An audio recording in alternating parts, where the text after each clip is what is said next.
carta del apóstol Juan a la Iglesia Universal, a la Iglesia El Salvador también, por supuesto. Capítulo 2, bájale un poquito, le agradezco. Capítulo 2, versículos 18 al 29. No lo voy a leer todo de una vez, vamos a ir a la medida que vamos estudiando, leyendo, ¿sí? Primera de Juan, capítulo 2, versículos 18 al 29. ¿Lo tienen? Leo para ustedes, pero me siguen ahí en sus Biblias. Dice así la palabra santa del Señor: hijitos, ya es el último tiempo, y según vosotros oísteis que el anticristo viene, así ahora han surgido muchos anticristos. Por esto conocemos que es el último tiempo.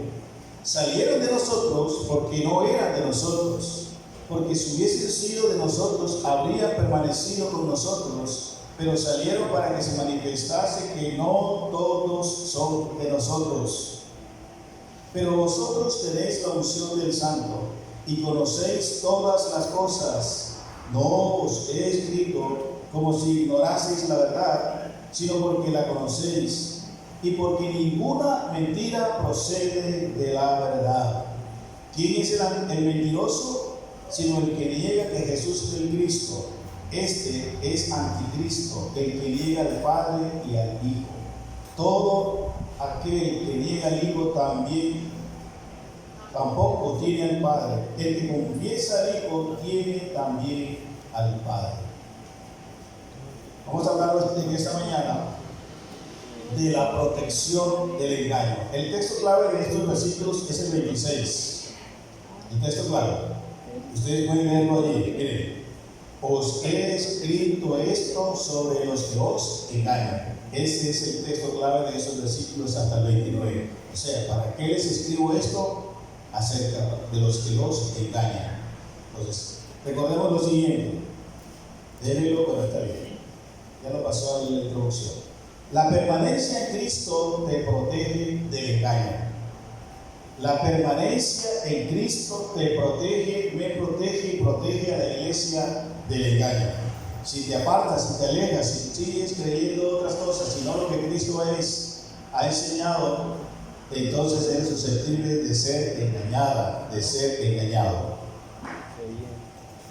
Los falsos cristos, profetas y maestros, son identificados en la Biblia como anticristo, es decir, en contra de Cristo.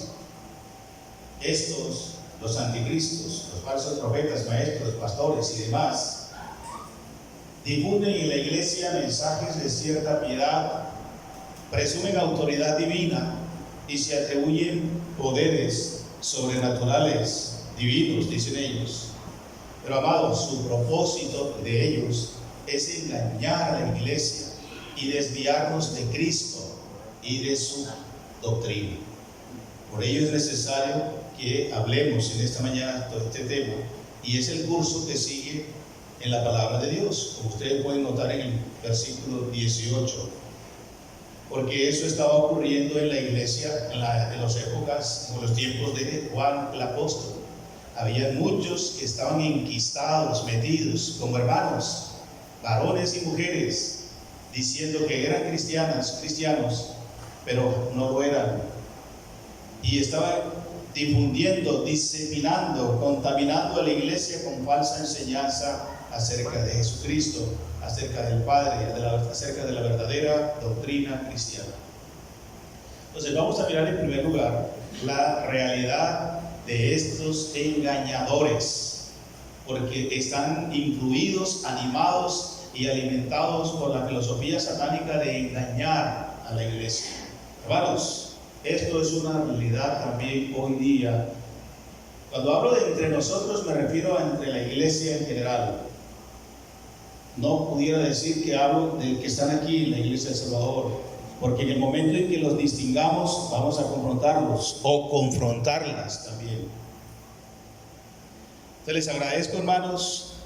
Cuando hablo de que están metidos hoy en la congregación, es que pueden estar tomando lugar en las iglesias del Señor, en cualquiera sea su lugar. Ellos no van a engañar a los inconversos. La trampa y la intencionalidad del diablo es que se involucren con la iglesia, no siendo de la iglesia, para desviarte y para, por supuesto, desviar a la iglesia de la verdadera doctrina. Eso estaba pasando allá y por eso queda para nosotros esta palabra. Ellos vienen en contra de Cristo, dice el versículo 18. Hijitos, ya es el último tiempo y según oísteis que el anticristo viene. La palabra anticristo ahí es obvio, ¿verdad? No se viene esa construcción gramatical. Anticristo, en este caso, en contra de Cristo. Estos vienen en contra de Cristo. No son cristianos, aunque hablen de Cristo. Mire la trampa. El señuelo es aunque hablen de Cristo, aunque parezcan ser cristianos, aunque tengan Biblias sobre sus hombros, bueno, y cualquier otro elemento utilicen para engañar, no son cristianos. Porque un cristiano es uno que va a la iglesia, amén. Bueno, ya se dieron cuenta que no. Un cristiano es uno en quien vive Cristo. Porque a la iglesia o a la congregación, hasta satánicos han ido y pudieran estar. Por ejemplo, hoy no vinieron. No están, no estoy hablando de los que no están en los ciudadanos, por favor. Sí, hasta vienen contrarios a Cristo, que practican ciencias ocultas y se sientan en nuestras bancas para ver qué enseñamos y también para contraatacar la enseñanza y la vida sana y santa de la iglesia. Estos vienen en contra de Cristo. Han venido en el tiempo, sí, en los últimos tiempos, en el tiempo señalado por Dios, con la única estrategia o disposición, con el único propósito de desviar a la iglesia. Y esto es sabido por la iglesia. Dice en las Escrituras, ustedes han oído de esto. Hermanos, a veces también somos un poco ingenuos. Discúlpenme que lo diga así, por eso me incluyo. Hemos sido ingenuos. Cuando tenemos la palabra escrita ya completa, santa, inerrante, infalible, y por no darnos a la tarea de oír la palabra adecuada, de recurrir a su lectura seria, comprometida, respetuosa, fácilmente por eso somos engañados. Por ello, hermanos, es sabido por ustedes, la iglesia del Señor, que vendrán falsos cristos, o sea, muchos pastores que se llaman como tales, profetas que se autodenominan así, ungidos o como quieran nominarse, que en el fondo están en contra de Jesucristo como Señor, como Dios y como obviamente en contra de la iglesia. Y esto dice las Escrituras que son muchos. Sí, dice literalmente el versículo 18. Por esto conocemos que es el último. Ahora han surgido muchos anticristos. Quiero aclarar lo siguiente. Aquí no se refiere al personaje como que comienza el texto. Oíste que viene el anticristo, aquel personaje que está proyectado o profetizado que vendrá en los últimos tiempos, en el día de la tribulación, en el tiempo de la tribulación, que será un personaje conocido mundialmente, apoyado por los sistemas de gobierno, de políticos, de las artes, de las ciencias y la religión de la época, que se va a unir en pos de un líder religioso que va a ser decidido en contra del cristianismo. Todavía no lo tenemos. Por ahí se han levantado algunos anticristos, pero aglutinará a todas las religiones en pos de sí para engañar y para llevar a la humanidad en contra de Cristo. Ahí no se está refiriendo directamente a sino que se está refiriendo que vendrán antes que vendrán otros preparando el camino para la humanidad y que harán ese trabajo de intentar socavar el ímpetu, la responsabilidad de la iglesia de mantenerse santa, justa, sobria, y de que la iglesia predique, anuncie a Jesucristo como el Hijo de Dios. Eso no es necesario provocar desánimos en la iglesia para que no hagamos la labor que nos corresponde hacer, entre otras cosas. Por ello hay que estar con los oídos bien limpios, los ojos bien lubricados con el aceite del discernimiento de Dios para distinguirlos y distinguirlas, y sobre todo el conocimiento claro entre el bien y el mal, según enseña las verdaderas Escrituras, porque ya han estado y hoy también están los anticristos, incluso pueden estar en nuestras reuniones. Son muchos, hay que detectarlos, orar por la protección de la iglesia. Y una vez que tengamos conocimiento, por supuesto, confrontarlos. Ya el Señor Jesús había dicho, ya había advertido sobre ello en Mateo 24:24, y también el apóstol Pedro en 2 de Pedro 2:1, que ustedes tendrán ocasión de revisar en sus Biblias. Dice también el versículo 19 que estos salieron de nosotros, pero que no eran de nosotros. Ellos salieron de la iglesia. En el caso del apóstol Juan, cuando está escribiendo esta carta, ¿no? La iglesia se mantuvo en oración, la iglesia se mantuvo seguramente en el estudio de la doctrina de Cristo, tal vez fueron evidenciados, confrontados y salieron, no se mantuvieron porque no fue posible quedarse en la iglesia, porque sencillamente no eran de la iglesia, no pertenecían a la iglesia espiritual. Pero ustedes preguntarán, ¿pero cómo es que están en la congregación? Sí, hemos dicho en anteriores ocasiones, una cosa es la iglesia espiritual, el cuerpo de Cristo, y otro es la congregación. Voy a poner la ilustración. Esto que vemos en esta mañana pudiera ser la congregación. Personas que vemos, solo Dios sabe qué está en su corazón, si Cristo está en su corazón. Yo oraré, pediré y querré con todo mi corazón que todos son de la iglesia, pero no lo sé. Del todo no lo sé. ¿Usted lo sabe? ¿Usted es parte de la iglesia? Sí, amén. Bueno, ahí sí tienen que responder los que están convencidos que son parte de la iglesia. Porque yo sé que a la congregación o al edificio, al local, que es esto no es la iglesia, ustedes son la iglesia, las personas. Vienen personas con otras motivaciones, con otros intereses y con otros engaños religiosos y motivaciones espirituales. A eso nos referimos, que no son de la iglesia. Porque todos los que son de la iglesia son hijos de Dios. Son cristianos, nacidos de nuevo, indistintamente de su nivel de vida espiritual. Pero aquellos que están en la congregación, personas que vemos que son parte del grupo, no necesariamente son de la iglesia. Miren, estos estaban en la congregación, pero no en la iglesia. Y el Señor a su debido tiempo los sacó, se fueron. Por ello es necesario, les invito a que oren por la iglesia. Oremos por la iglesia, por la unidad, por la santidad, por el orden, por el respeto, por la vida espiritual de los que el Señor traiga a tu mente. Porque el diablo está interesado en desestabilizar, en engañar, en destruir la iglesia.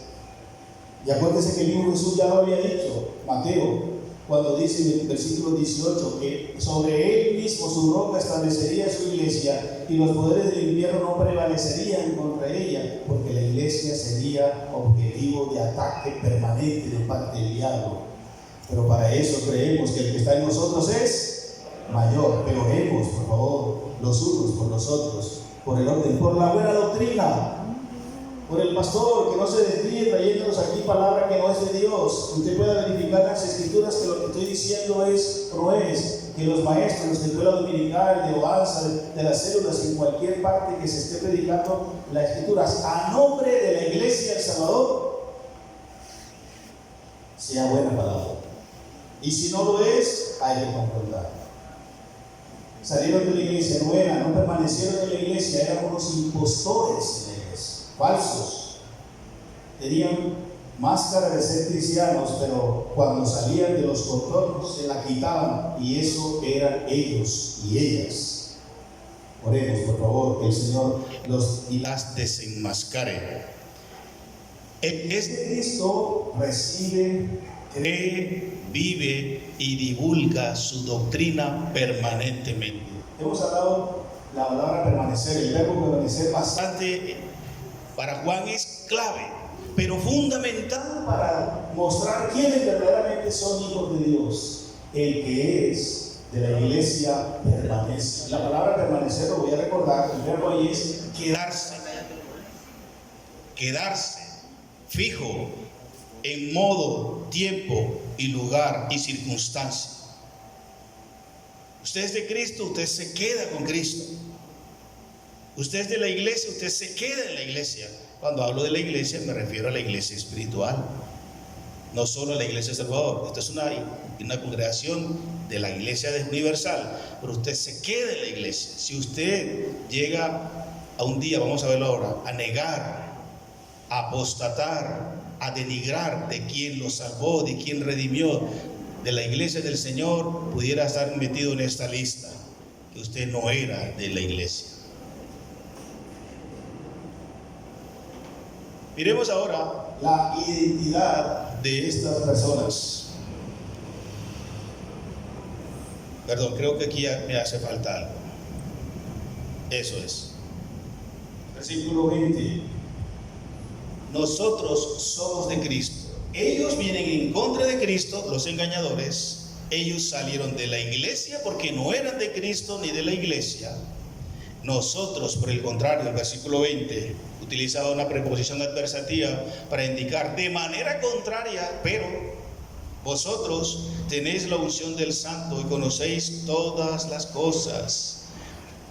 Yo no les escribo esto a ustedes, hermanos, como si ustedes no tuvieran conocimiento de la verdad, en otras palabras, sino porque yo estoy seguro que la conocen y porque de la verdad no procede mentira alguna. Diríamos así el versículo 21. Por lo tanto, ahora se dirige a nosotros diciendo que nosotros, la iglesia del Señor, los que sí nos quedamos en la doctrina de Cristo, los que sí nos quedamos en Cristo, no importa las circunstancias, no importa lo que pase, estoy convencido y convencida que en ningún otro hay salvación, que Jesucristo es Dios 100%, que Jesucristo es hombre 100% y que en ninguno hay salvación, y que hay una sola iglesia universal, el cuerpo y la iglesia santa de Jesucristo. El Espíritu Santo que está en nosotros nos da confirmación de que esto es así, y dice que tenemos la unción del Santo. Quiero aclarar aquí el término unción. En el Antiguo Testamento, unción era untar, verter, así como lo escuchan, de derramar, de echar sobre personas, objetos, lugares y demás, con propósito de consagrarlo, dedicarlo al servicio, a la adoración, a la alabanza al Señor. En el Nuevo Testamento no hay práctica alguna, no lo van a encontrar, de derramar, de echar, de verter aceite preparado, que se le llamaba de la unción, para consagrar, dedicar, encomendar funciones religiosas, santas, espirituales a alguien. No existe. ¿Por qué? Porque yo derramaré sobre vosotros el Espíritu Santo. Por eso el Espíritu Santo es nuestra unción.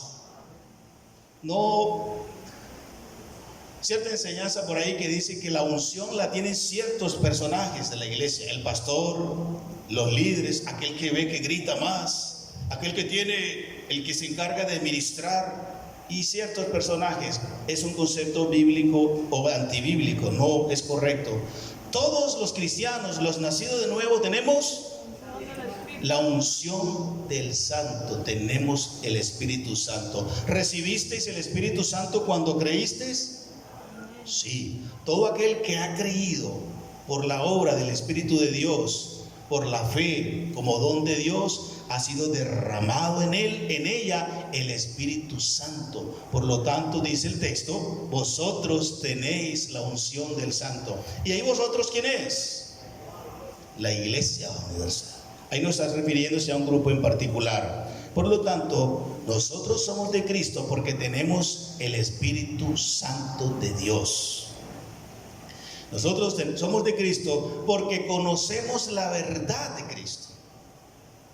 Dicen, ustedes no es que la ignoren, no es que no sepan, ustedes conocen a lo que estoy refiriéndome, acerca de estos anticristos, acerca de estos engañadores que niegan al Padre y niegan al Hijo, no aceptan la deidad de Jesús, no aceptan la humanidad de Jesús, y otra cantidad de mentiras, porque habla de mentiras. Ustedes no. ¿Ustedes ignoran esta verdad, hermanos? ¿Ustedes ignoran que Jesucristo es el Hijo eterno santo de Dios? ¿La ignoran? No. ¿Por qué? Contesten al menos lo que dice la Biblia. Porque tenemos el Espíritu Santo de Dios y porque conocemos la verdad, dice el texto. Si no conoces esta verdad, no eres de Cristo. A ver, levanten la mano los que somos de Cristo porque tenemos el Espíritu Santo. Somos de Cristo porque conocemos la verdad. Y el término conocer ahí, hemos explicado en otras ocasiones, no aduce a un elemento meramente intelectual, académico, sino a una vinculación, a una experiencia, a una relación con la verdad que decimos tener y creer. Entonces, conocemos la verdad porque nos hemos relacionado con ella. Conocéis, ustedes son íntimos con la verdad. ¿La verdad de qué y de quién? De Jesucristo. Y por ello no la ignoramos.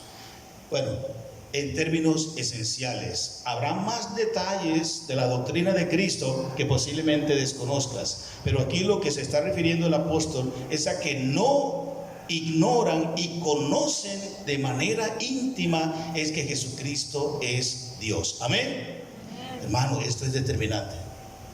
Si usted no cree, no conoce que Jesucristo es Dios, el Hijo de Dios, sino una criatura, solo un profeta, solo el que había de venir como enviado de Dios, pero hasta ahí usted no es un creyente en Jesucristo. Eso es menester aclararlo, porque he conocido de muchos en las congregaciones, pero muchos que han estado 5, 10, 20 años en las iglesias y no estaban seguras y seguros que Jesucristo era y es el Dios hecho hombre.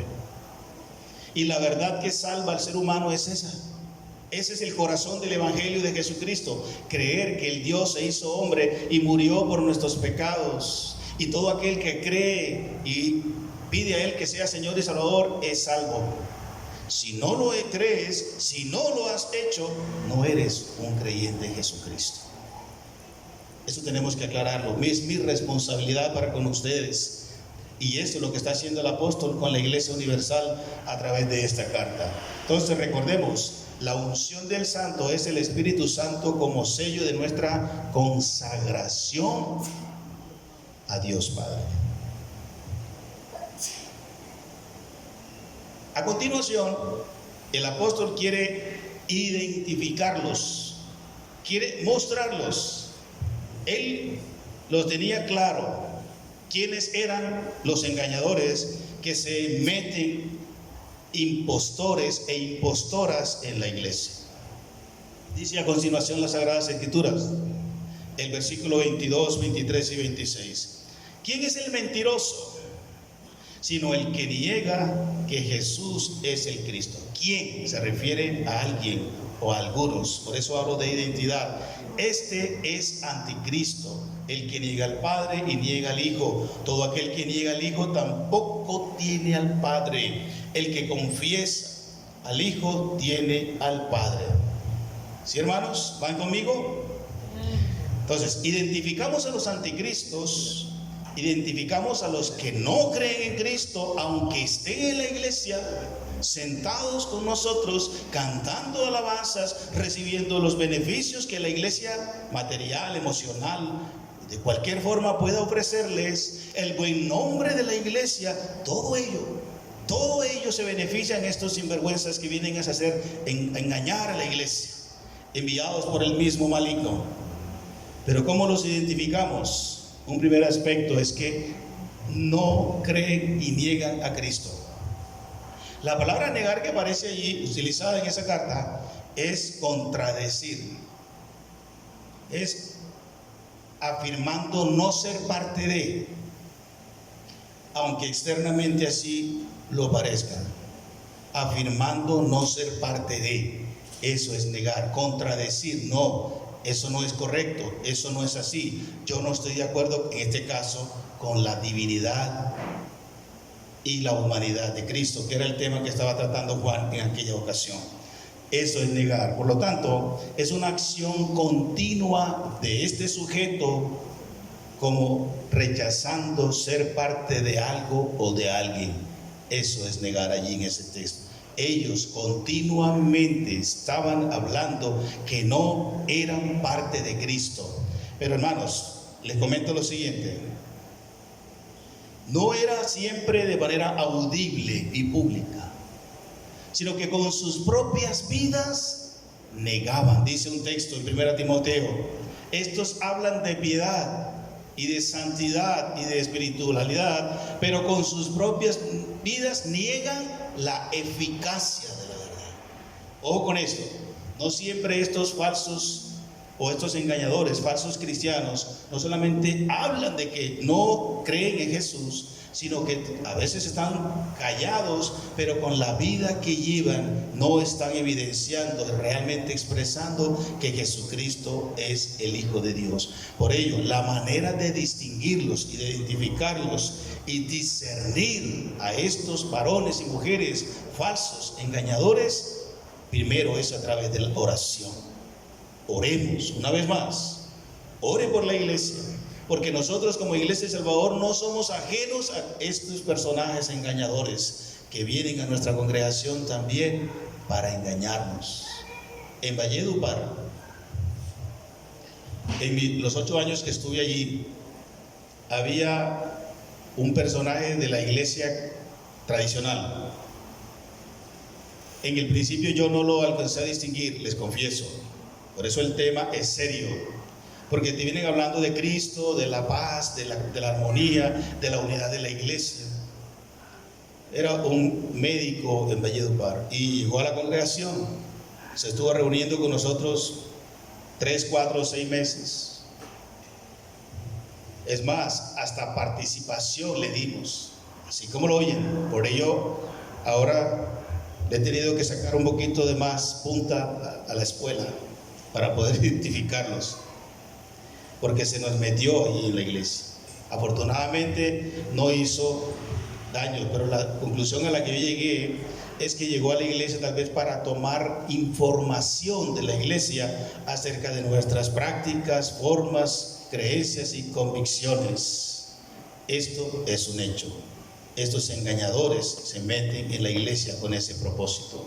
Por ello, no podemos darle púlpito y oportunidades de liderazgo a todos y a todas las que quieren o creen tener esa autoridad de parte de Dios.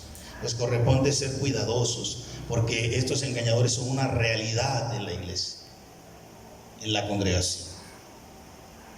Niegan a Cristo, por lo tanto niegan al Padre y niegan también al Hijo. Niegan que Jesús es Dios y niegan que Jesús es Salvador.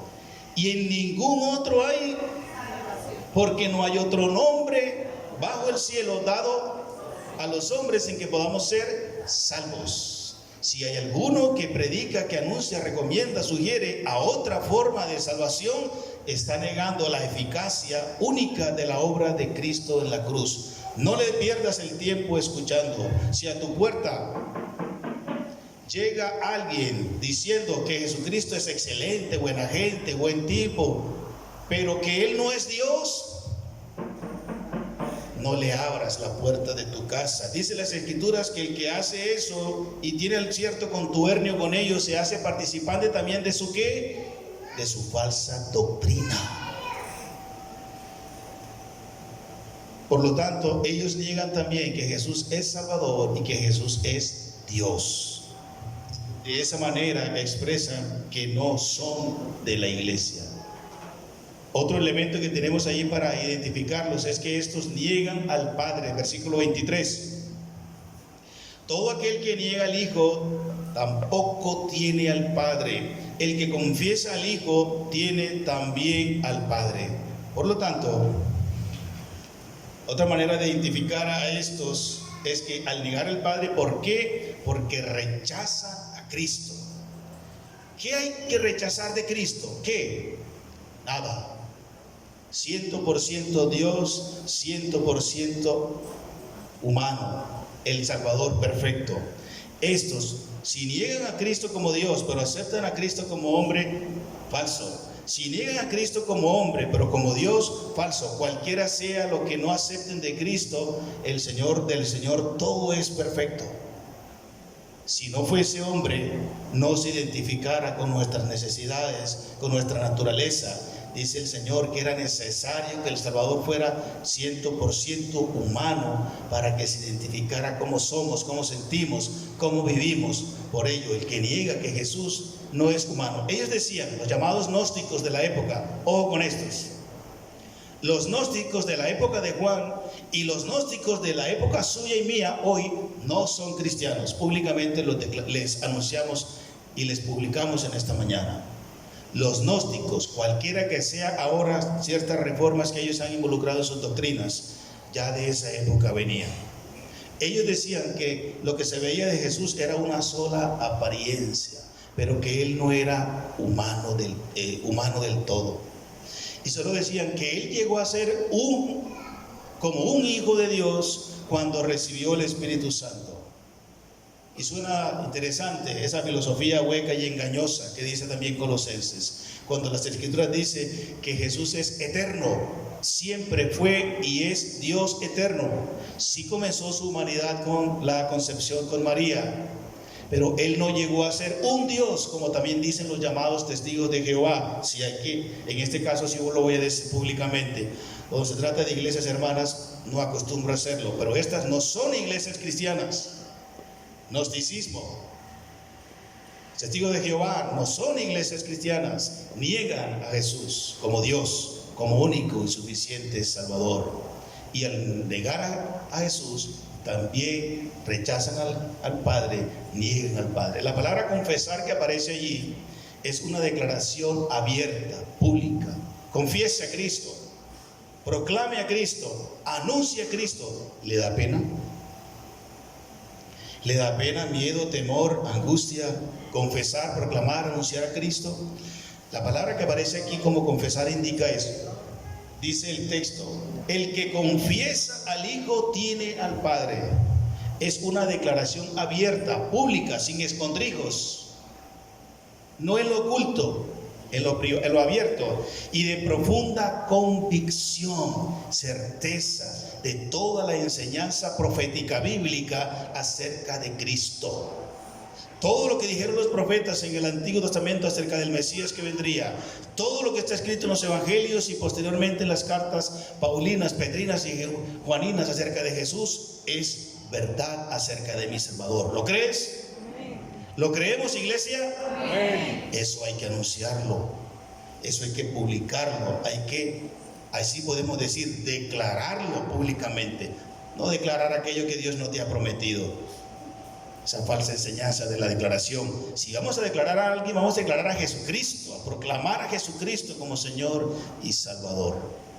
Y al no hacerlo, pudiera ser una evidencia de que tu cristianismo no es auténtico. En tercer lugar, ¿qué hacemos frente a esto? Los engañadores son una realidad, hermanos, ya hemos dicho. Por ahí, por iglesias, llenando estadios, llenando coliseos, llenando lugares como estos, asistiendo a nuestras reuniones, a ver qué decimos, qué creemos, cómo lo enseñamos, cómo nos contrarrestan, haciendo rezos, vigilias. También los engañadores hacen rezos y vigilias y oran a su Dios, que no es el Dios de Abraham, de Isaac y de Jacob, para contrariar o contradecir la verdadera doctrina de Cristo. ¿Qué hacemos frente a ellos? La Escritura nos da la forma. La seguridad contra los engañadores, en primer lugar, es permanecer en la doctrina de Cristo, que es el tema que quiero dejar sentado para todos ustedes hoy. La permanencia en Cristo te protege del engaño. Versículo 24. Lo que habéis oído desde el principio permanezca en vosotros.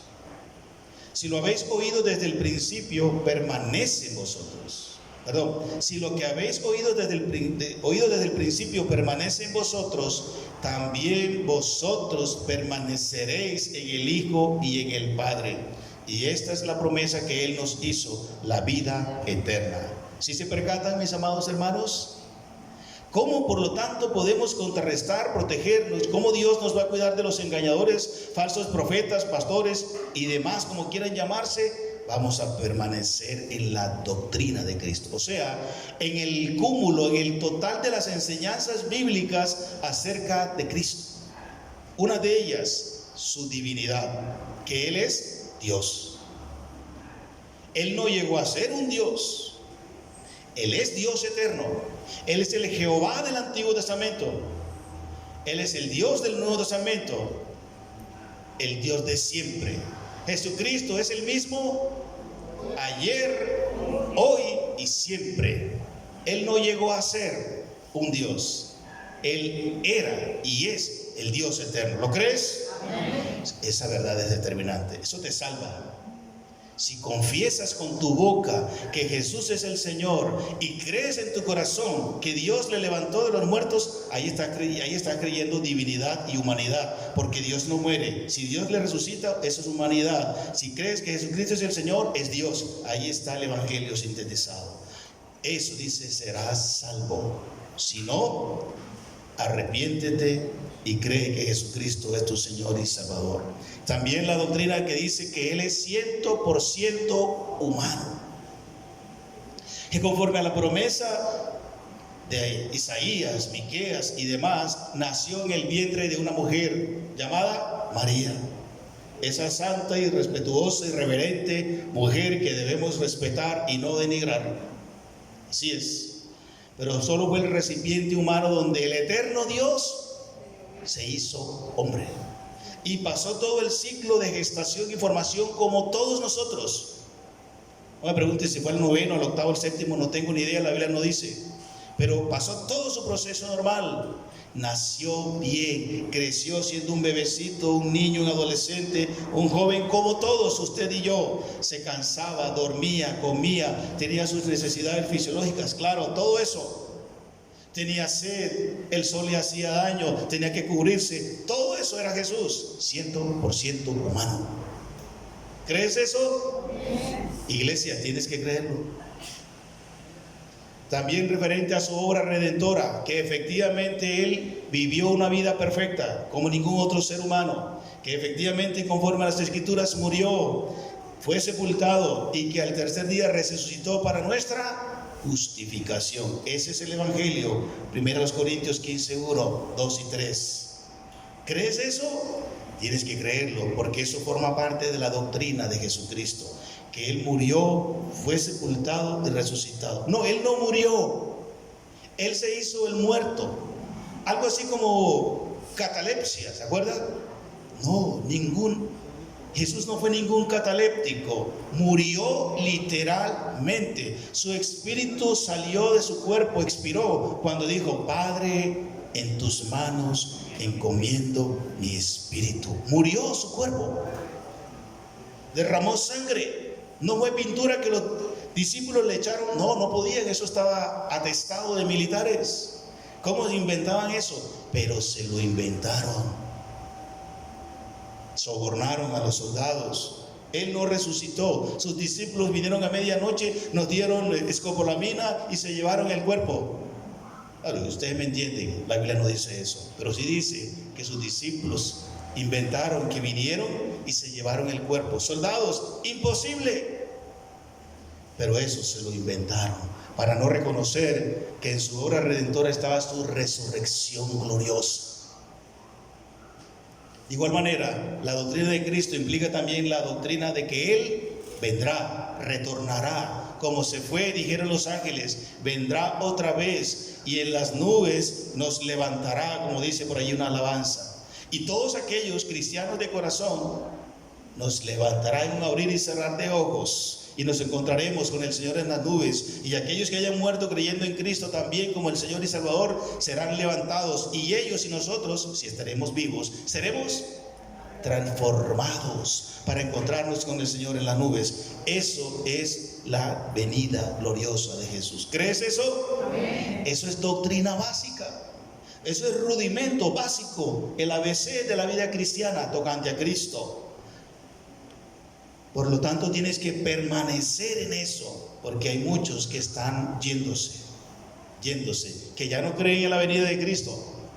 Están escuchando por ahí filosofías huecas y necias y engañosas de teólogos, de profetas, de ungidos, de apóstoles, que ya no están creyendo incluso ni en la muerte de Cristo. Eso se está dando. ¿En qué cree usted? ¿Usted sigue creyendo que la Biblia es la legítima, eterna, infalible e inerrante palabra de Dios? Ella sí dice acerca de Cristo. 2. ¿Cómo hay seguridad contra los engañadores que pululan por allí y pudieran venir a la iglesia de Salvador también o tocando la puerta de su casa? Permanecer en la enseñanza del Espíritu Santo. Dice además el versículo 27: pero la unción que vosotros recibisteis de Él permanece en vosotros. Y no tenéis necesidad de que nadie os enseñe, así como la unción misma os enseña todas las cosas y es verdadera y no es mentira. Según ella os ha enseñado. ¿Qué nos ha enseñado? ¿Qué nos ha enseñado el Espíritu de Dios? Permanecer, un mandato, en Él. ¿Se da cuenta? Ahora, seguridad contra los engañadores, permaneciendo en la doctrina o la enseñanza del Espíritu Santo. El Espíritu Santo que recibimos de parte del Padre, de parte del mismo Hijo. Ahí no aparecen las citas, pero les voy a dar unas citas. El Espíritu que recibimos de Cristo, Juan 15, 26. El Espíritu que permanece en nosotros, Juan 14, 16. El Espíritu que es verdadero, Juan 14, 17. Y el Espíritu que nos enseña de Cristo, Juan 14, 26. En su WhatsApp les mandé esas notas. Aquí no aparecen, pero en el WhatsApp sí aparecen. Hermanos, el Espíritu Santo vino, enviado del Padre, enviado del Hijo, porque es el mismo Dios, para que nos recuerde todo lo que Cristo es, hizo y enseñó. El Espíritu Santo vendrá para guiarnos a Cristo. El Espíritu Santo vino para mover al mundo hacia Cristo. Todo es en torno a Cristo. Él es el personaje central de la vida, de la historia. El Espíritu Santo dice: el cual mora con vosotros y estará en vosotros para siempre, dice el texto que les acabo de mencionar de Juan 14, 26. Dice: el Espíritu de verdad, el cual el mundo no le puede recibir porque no le conoce, pero vosotros sí le conocéis y mora en vosotros. Y dice: el Espíritu les enseñará todas las cosas que yo os he dicho. ¿Tienes ese Espíritu? Mire, si tienes un Espíritu en ti que te motiva, te impulsa a rechazar a Jesús como Señor y Salvador, a ya no creer que Él es el único, no, ¿cómo que Jesús va a ser el único? Si hay tantas necesidades en el mundo, no, yo creo que Dios, para poder alcanzar a todo el mundo, tiene que tener otros salvadores. Si hay un espíritu que te motiva a apartarte de la doctrina de Cristo, ese no es el Espíritu Santo de Dios. Porque el Espíritu Santo que Cristo envió, que el Padre envió, va a ir en armonía con lo que enseñó Cristo. Nunca el Espíritu te va a decir que lo que la Biblia enseña ya no tiene vigencia. El Espíritu que enseñó la Biblia, que dio su palabra a los santos hombres inspirados, te va a guiar a estudiar, a leer, a creer y a obedecer la palabra de Dios, la Biblia. ¿Qué espíritu te mueve? ¿Qué espíritu te motiva? Si es el Espíritu de Dios, te va a conducir a ser como Jesús.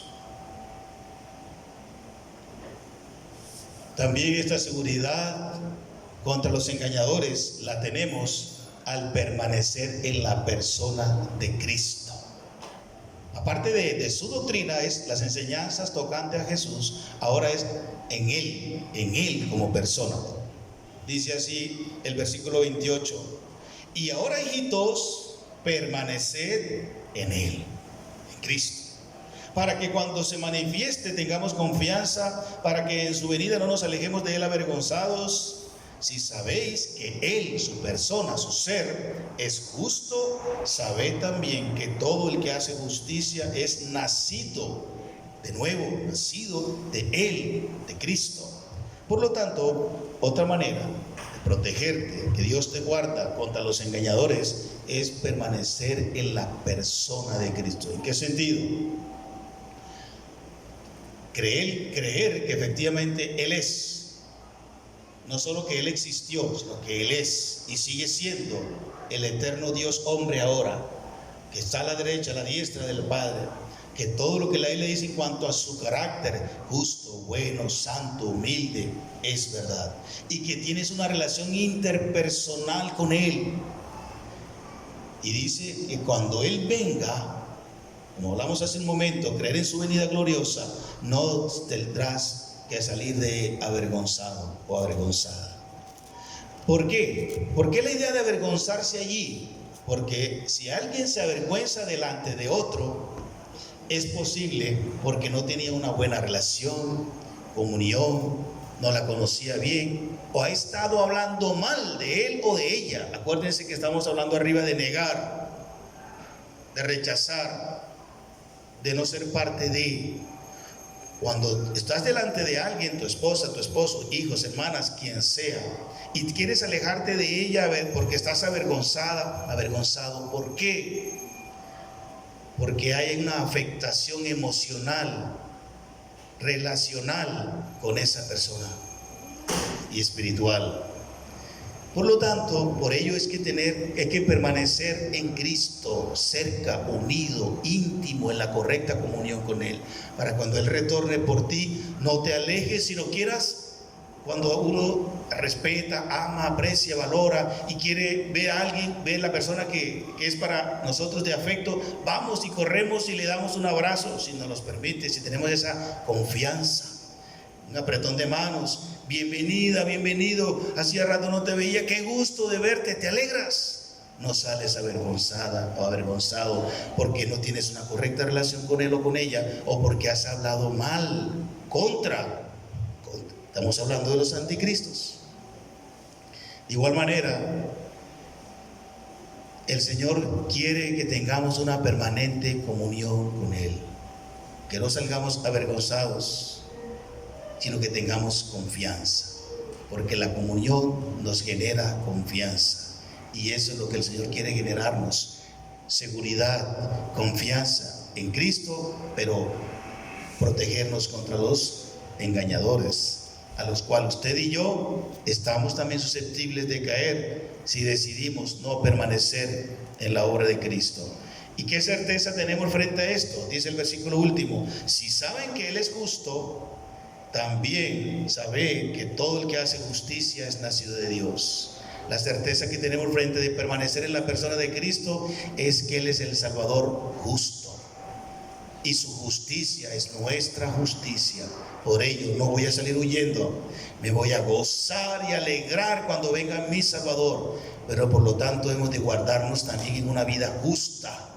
Dice al final: guárdate en una vida justa, para cuando venga el justo por excelencia, te goces con Él, nos gocemos con Él y no salgamos avergonzados. Los engañadores quieren desviarnos. No es necesario tomar tan a pecho el cristianismo. Se pueden dar algunas licencias. Nosotros somos los que decimos que siempre seremos salvos por la gracia, pero no decimos que te puedes dar las licencias que quieras porque ya eres salvo. No enseñamos eso. Antes creemos que aquel que tiene plena certeza de su salvación eterna y para siempre, se guarda de vivir una mixtura con el mundo, de darse licencias pecaminosas que deshonran a aquel justo que vendrá un día por él o por ella. Si eres un creyente genuino, no andas por ahí haciendo lo malo porque estás segura o seguro que eres salvado, que eres salvo. Por el contrario, guardas tu vida en santidad, en gratitud a aquel que se amó y se entregó por ti. Conclusión: anticristos y engañadores han venido y van a venir, tratando de desviar a la iglesia con mentiras perversas. El Señor guardará a los suyos y nos es necesario permanecer, quedarnos fijos en Cristo, en su doctrina y siendo enseñados por su Espíritu Santo para no ser engañados. Así sea. Padre, gracias te damos por tu palabra. Te adoramos y alabamos en el nombre de Jesucristo, tu Hijo, nuestro Señor y Salvador. Oramos, Padre, que abras bien nuestros ojos y oídos espirituales. Protégenos de los falsos cristianos, falsos maestros y maestras, de los falsos pastores, de los falsos engañadores y engañadores que quieren, Señor, desviarnos de ti, desviarnos de tu palabra. Que esta palabra, Señor, nos ayude a crecer, a madurar para distinguir lo que no viene de ti y permanecer en ti, en Cristo, en tu palabra. En el nombre de Él, nuestro Señor Jesús, oramos y te damos gracias. Amén. Bendiciones, hermanos. Muchas gracias.